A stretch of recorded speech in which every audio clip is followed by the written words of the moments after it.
if we bring it back, start it up right now, you'll see James West. Stop right there. You'll see James West, number 58. The offensive line of the BC Lions spread out like this, and James West comes right up the middle. He has a free shot at DeWalt. Nobody touches him. He just doesn't come in under control and make the stop. A good move by DeWalt to buy himself a little time. I was amazed he could throw that ball so far on the run like that. No question he's got a big arm, and if he does well early in the ball game, Dale, he gets a lot more confidence and he throws the ball much better. Out of the shotgun, DeWalt throws a strike to Jim Sandusky at the 42-yard line. First down for the BC Lions. Well, we talked about before the ball game, Coach Murphy had felt that his major concern was the fact that Roy Bennett was not in this ball game, and Lindell Jones, 27, is playing his first game as a starter for Winnipeg, and they're throwing underneath him very effectively. 14-yard pickup. First down BC at the Winnipeg 42. Bombers lead at 7-0. DeWalt to Carinci. Now that's exactly vintage Roy DeWalt. Did you see him fire that ball in there? Scott Flegel, the safety, made the tackle. That's pretty tough to put pressure on him, too, when he gets rid of the ball that quick. Watch this throw. Well, he's got a lot on that one, and that's a strike right down the middle of the plate. Well, we hope you fans who are snowed in Winnipeg are enjoying the football game here tonight. The Bombers enjoy a 7-0 lead right now with 4 minutes left in the first quarter. Penalty marker is down as Anthony Parker takes the handoff from Roy DeWalt, and James West puts him down after a gain of a couple of yards. It looked like Rob Kodanovic of the Bombers was offside. Dale, speaking of Roy DeWalt, I found it interesting talking to the BC players that last week after that game in Winnipeg, the often maligned Roy DeWalt got a standing ovation from the BC players in the dressing room after the game, so he is certainly respected by his teammates. Offside, Winnipeg number 52. First down. It really is strange reaction of the BC fans here to Roy DeWalt. He's the winningest quarterback in the history of this football club, and yet the fans are very quick to get on him. It is first down for the Lions at the 28-yard line of Winnipeg. DeWalt throwing quick again. Anthony Parker fumbled the ball and it went out of bounds. The hit was made by Ken Haley. So there will be a gain of a couple of yards on the play, but it'll be second down, and fortunately for Parker, the ball went right out of bounds. Well, I guarantee you one thing. If a guy is going to get stuck by a defensive back, it's going to be Ken Haley, number 24. He'll come up and really pop you. He and Scott Flegel really put it on those receivers when they do make a reception. 12 first downs already, and we still have over 3 minutes remaining in the first quarter. Great football game. They're going to rule out first play an incomplete pass at 2nd and 10. Wide open, Pankratz, touchdown. We've got a penalty flag down, and I think it's Jan Carinci. The penalty may be against the Lions. DeWalt collapses in anguish. Procedure against Carinci. Procedure call. What a big penalty. BC is the second most penalized team in the country with 178 penalties against them this year going into tonight's ball game. That's unusual for Don Matthews' team. He tries to teach to not take useless penalties, but it's not been a big year for him in that department. I happened to glance at Carinci as the flag went down, and Pankratz put the ball in the end zone, and he just hit himself because he knew he was the one that was going to get called. Procedure, BC number 27. Call, Second down repeated.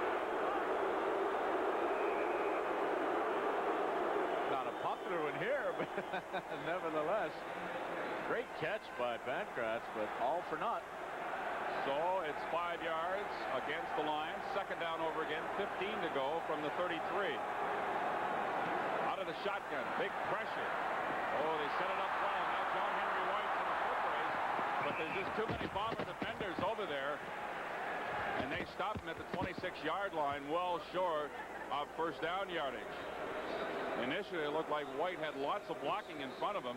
But Benny Thompson led the way for that Bomber defense and made the stop, so it'll bring on Lou Pasaglia. You saw Coach Cal Murphy signal to Scott Flegel, give him 1 point if this field goal is missed. The attempt will come from about the 38-yard line. if we don't have another fake. Pankratz holds. The kick by Lou Pasaglia is good. His 35th field goal of the year. And the Lions are now on the board. It is Winnipeg 7 and BC 3 with 2:42 left. First quarter. We'll be right back. We are back at BC Place. Dale Isaac with Frank Rigney and Al McCann, the entire CTV crew. And the Blue Bombers, leading by 4, have the football for the 3rd time here in the opening quarter. And this is the best field position yet to start a drive. Their own 35-yard line. Their first 2 previous drives started at the 30. First time they got to the 1 and then turned it over on downs. And the second time it took them just 2 plays to score. The big one, of course, Hufnagel to Tuttle, and he turned it into a touchdown. John Hufnagel throwing, completes it to Lester Brown at the 40, the 41-yard line. Pushed out of bounds by middle linebacker Tyrone Cruz for a gain of 6 yards. Just to update you on the importance of this football game, the winner of this game will finish in 2nd place in the Western Division of CFL and host, of course, one of the semifinal games next week. The Edmonton Eskimos obviously already have finished in 1st place. Second down. Hufnagel got away from Klassen, looking for that first down marker, and he got it at the 46, 47-yard line. Bill, by the way, I was talking to Alan Watt, the public relations director of the Edmonton Eskimos, earlier today, and he mentioned to me that he'd like to have a message passed along to Eskimo fans that 8 o'clock Monday morning, the ticket office will open for that playoff encounter. It'll be at Commonwealth Stadium in the press box.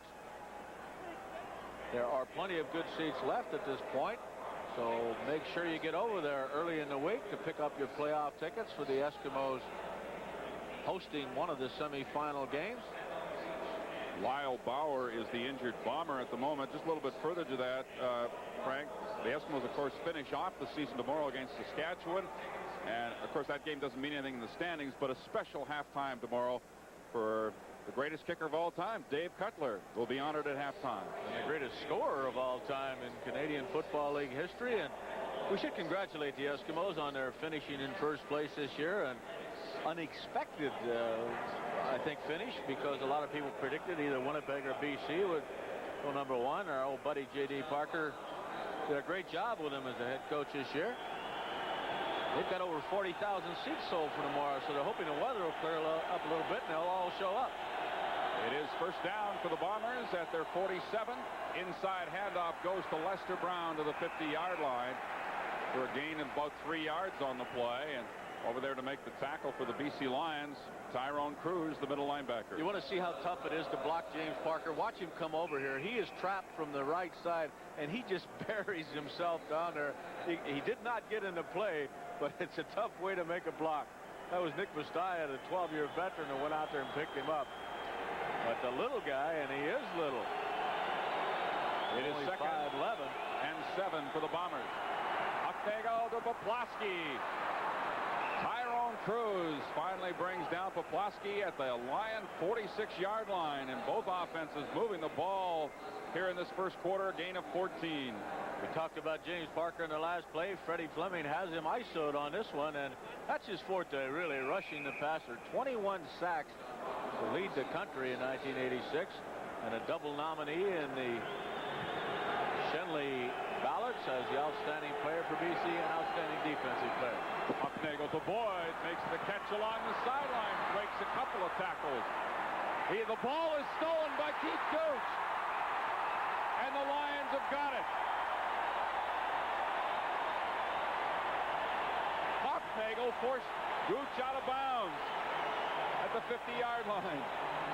What a tremendous play by Keith Gooch, just taking the ball away from Boyd. Boyd, actually, this happens a lot of times when a guy comes up with such a big effort trying to avoid 2 or 3 tackles, and you'll see Gooch just strip the ball away from him right here.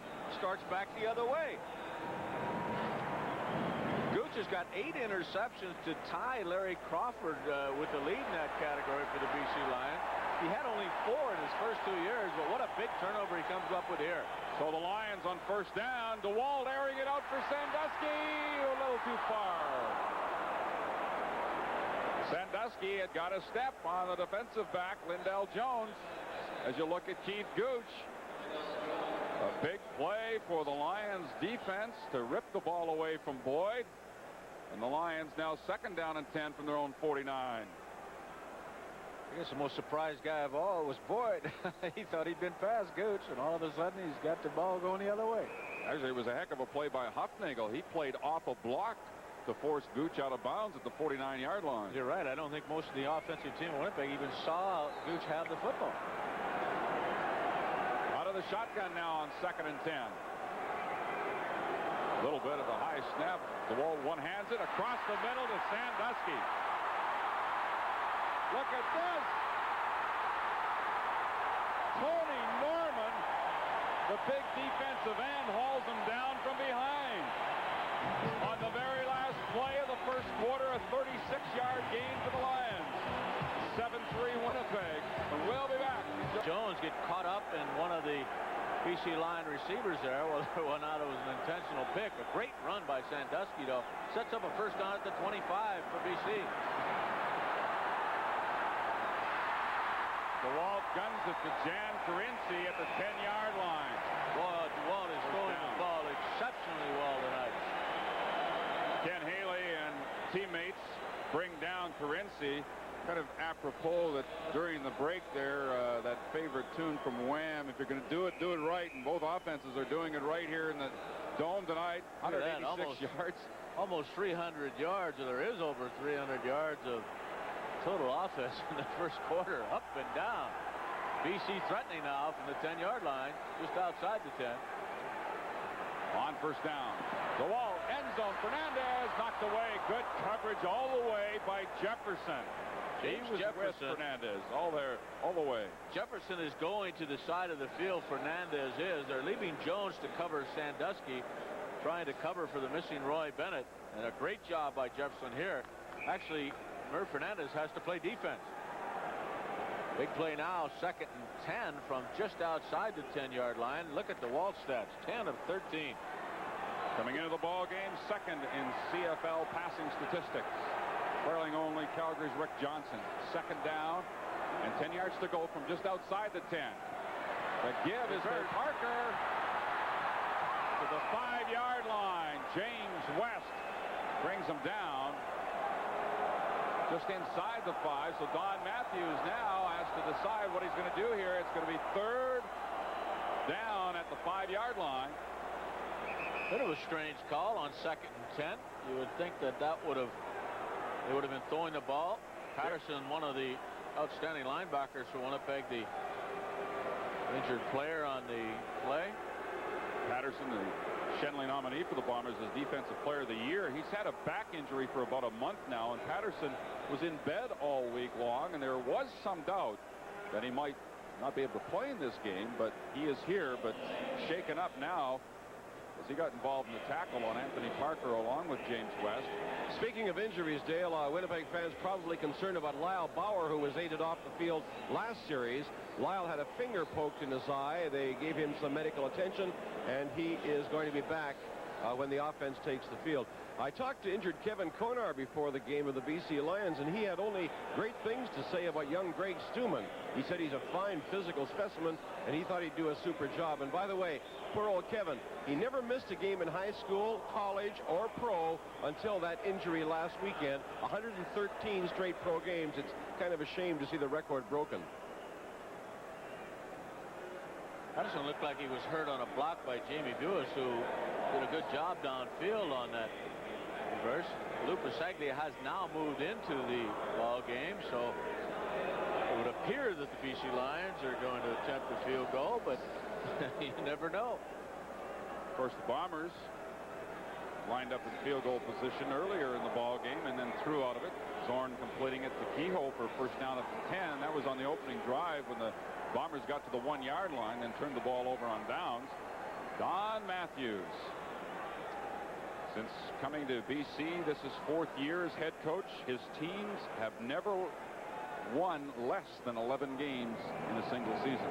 A tremendous record he has had. Finishing, of course, in first place the last 3 years in a row. and has the opportunity to finish second this year if they can win or tie this ball game here tonight. Pancratz to hold for Passaglia near the 12-yard line, and it is good. Passaglia's second field goal of the ball game. So that cuts the Winnipeg lead to 1 point. It is the Bombers 7, the Lions 6. We'll be back right after this. On the West Coast, and they played a preliminary game here in BC Place, defeating a Vancouver team 42-0, and now they're watching the pros play in the Dome, and they'll play again apparently in Richmond on Tuesday before going home. A real enjoyable time for the Edmonton youngsters. There's a loud cheer just as you began, Al, because they flashed a hockey score up there on the scoreboard. The Canucks actually won a game second in a row in Toronto tonight. Here's the kickoff following Passaglia's field goal, and James Murphy on the return, and he stopped at the 40-yard line. Gooch was in on the tackle along with John Ulmer, number 76. A return of 25 yards for James Murphy, who is now the holder of the CFL record for a number of receptions in a single season with 114, breaking the previous record of 113 set by Toronto's Terry Greer. And an excellent chance in the Shenley balloting to be the outstanding player in the year, Dale. With their best field position starting a drive so far tonight. They're at their own 40-yard line. First down. The reverse to Perry Tuttle. We saw the big speed Tuttle has earlier on that touchdown play. This time he stopped after a gain of about 3 yards. Keith Gooch was over there defensively, so it'll be second down and 7 for the Bombers. Maybe only appropriate that at halftime Perry Tuttle will be featured as our up-close and personal look at the athletes in the Canadian Football League. He has the only major so far in this ball game. That one touchdown pass tonight for Hufnagel so far gives him 21 in the season, equaling his best season ever in that category, which he established in 1981 when he was a member of the Saskatchewan Roughriders. Penalty marker comes down, I think, and they just didn't get the play off in time. That'll be second and 12 now, and I think maybe we had a little input by the fans there. Hufnagel having a little trouble being heard, I think. There's no doubt the Tuttle touchdown quietened them for a few moments at least, but now they're back in. Time count violation, Winnipeg number 12.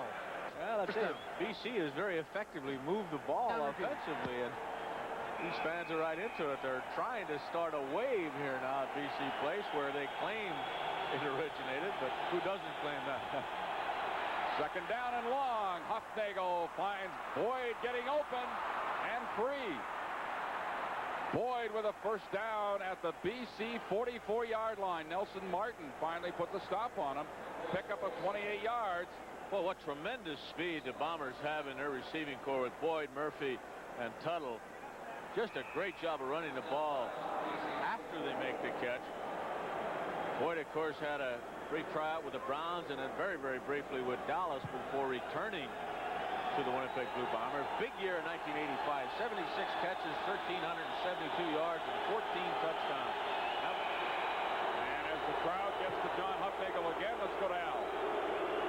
At the Winnipeg bench, you're looking at linebacker Daryl Patterson, who has apparently broken his big toe on his left leg, and the doctors are checking it. He said he'd like to get back into the game, but they don't know if he can put pressure on it.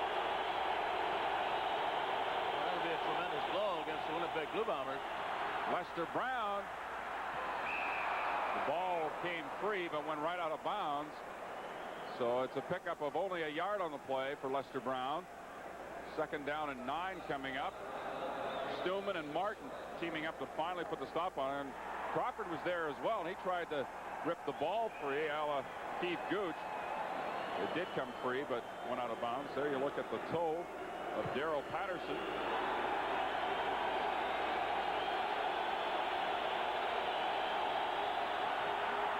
Hufnagel, the keyhole, and middle linebacker Tyrone Cruz wraps him up and throws him back. They'll mark it at the 40-yard line. Good job by Cruz.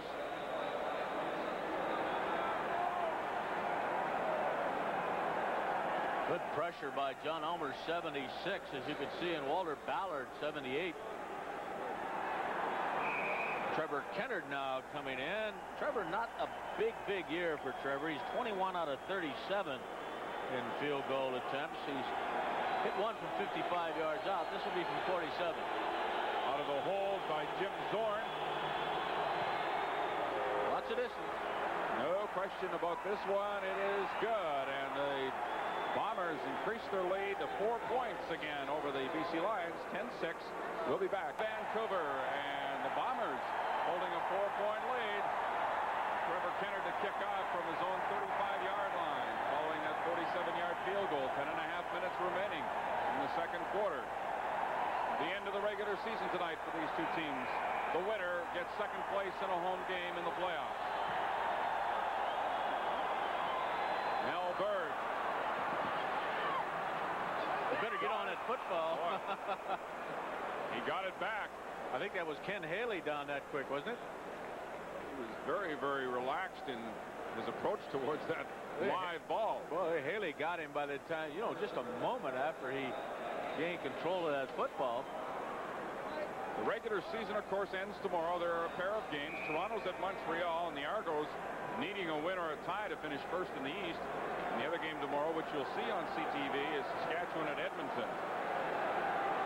The Eskimos tune up for the playoffs in that one. The give is to Anthony Parker, and he's stopped for a loss on the play by Tyrone Jones. Winnipeg Football Club has only got 58 sacks this year, but Tyrone Jones leads them in that category with 10. Do a lot of rushing with their linebackers and depend very strongly on those linebackers, both against the pass and the rush. It is second down and 11 yards to go out of the shotgun for DeWalt.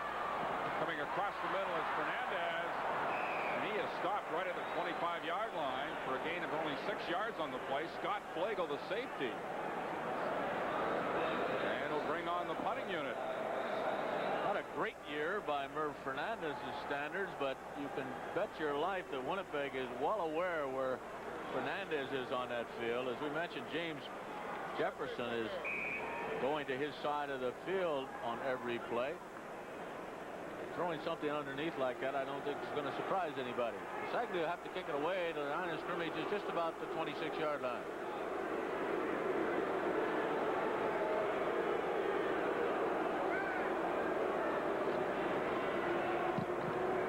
The punt by Pasaglia. Jefferson waits for it at the 50-yard line, and Gooch is going to get called for no yards. So the Bombers will take over with the penalty inside BC territory. So the playoff situation next week in the CFL. And CTV will be covering the first game of that Eastern two-game total point final Sunday, November 16th. And then we'll be on hand for the Western final on Sunday, November 23rd. Look for those two games. No yards. CTV BC network. number 18. And of course, all leading up to Grey Cup 86, which will be covered extensively on CTV, including Saturday, November 29th, Grey Cup replay, as well as live coverage of the parade, pre-game, and the game itself on Sunday, November 30th, right here in Vancouver. Hufnagel to Murphy. Brought down on a good tackle by Mel Bird at the 44-yard line, holding the gain to just 1 yard. Just a quick roll.